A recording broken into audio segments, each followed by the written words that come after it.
It's a 1968 Camaro. Bought the car at Meekum in 2007, and I drove it for about 4 or 5 years while I was getting kids out of college, and we started to build in probably 12, and it was a 3-year project. When I had it bead blasted, the car was completely rusted out. So I learned how to weld and modify parts and make parts in my garage on this car. So that's how it all started, and called Detroit Speed in the meantime.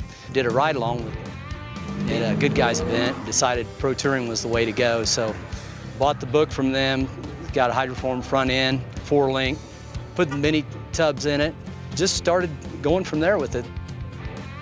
The engine's a LS7, it's a 442 stroker motor, dynoed it right at 700 horse at the crank. I built a custom steel interior console with gauge package.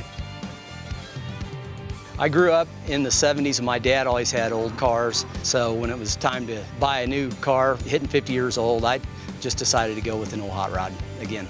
I think they're cool. I think everybody that comes out here says they want to have fun, which is a blast, but that's also a big goal, is to try to win an event and try to make it in. My car, I can drive it to a track event. It's got air conditioning, it's got stereo, speakers, box, amp. The Recaro seats are super comfortable. It's got a 6-speed Tremec transmission in it, so I could get on the highway and run 75 miles an hour and turn, 2200, 2300 RPM. And it's just a real fun car to drive around.